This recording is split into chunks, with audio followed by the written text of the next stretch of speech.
Hörmətli Sport Info TV izləyicilər, sizi Quba Olimpiya Kompleksinin stadionundan salamlayıram. Az əvvəl burada Azərbaycan Premyer Liqasının 8-ci turunun İmişli Qəbələ oyunu keçirildi. Kifayət qədər gərgin, dramatik oyun keçirildi. 2 dəfə bu arenada olurdum. Çox maraqlı oyuna şahidlik etdik. 2-2 hesablı bərabərliklə bitdi oyun. Əslində Qəbələnin ciddi üstünlüyü var idi. Komanda fasilə ərəfəsində və fasilədən sonra çox vacib qollar vurmuşdu. 2-0 öndə idi, amma üstünlüyünü qoruya bilmədi. İmişli komandası növbəti dəfə mübariz oyunu ilə oyunda dönüş yaratmağı bacardı və 2-2 hesablı nəticə ilə bir xal qazana bildi. Amma oyuna damğasını vuran adamlardan biri də oyunun baş hakimi İnqilab Məmmədov oldu. Deyə bilərik ki, artıq indidən. Çünki Qəbələnin 2-0 öndə olduğu məqamda İmişlinin mərkəz müdafiəçisi Ronaldo'nun bir müdaxiləsi vardı, əllə müdaxiləsi vardı.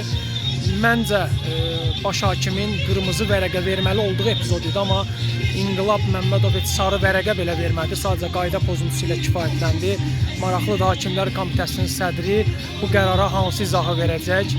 Yəqin ki, Qəbələ cəhbəsindən narazılıqlar çox olacaq bu epizodla bağlı.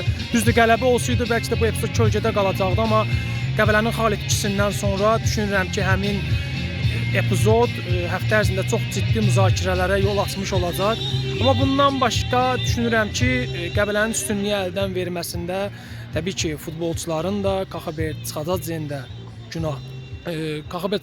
günahı var. Çünki oyunun gedişində 0-2-dən sonra İmişlinin baş məşqçisi Kaşqilya əvəz etmələrə getdi və onun meydana buraxdığı futbolçular, xüsusilə Morgan İmişliyə bir canlanma gətirə bildi, meydanda üstünlük yaratmağa səbəb ola bildi.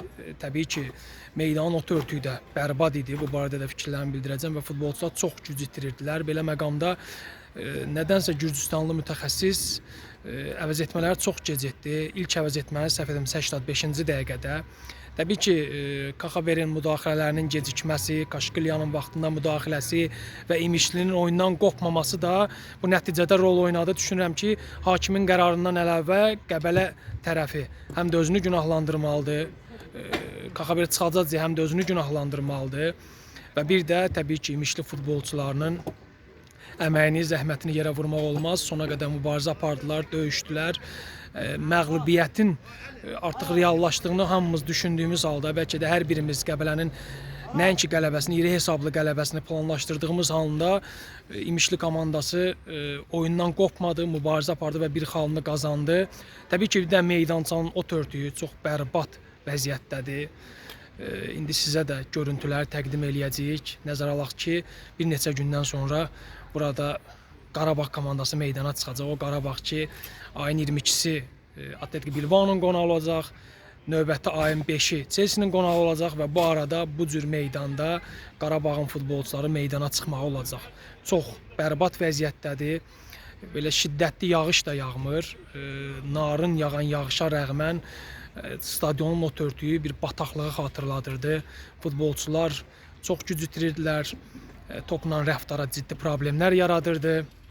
Düşünürəm ki, stadion örtüyü ilə də bağlı İmişli tərəfi müəyyən addımlar atsa yaxşı olar ki, növbəti oyunlarda ən azından daha yaxşı vəziyyətdə meydan görək. Çünki oyunun keyfiyyətinə, sürətinə ciddi mənada təsir edir. Hələlik bu qədər. Qubadan deyəcəklərim isti-isti bu qədər. Sizin də fikirlərinizi rəy bölümündə gözləyəcəyik. Xanoğlan İmanov xüsusi olaraq Qubadan Sport Info TV üçün.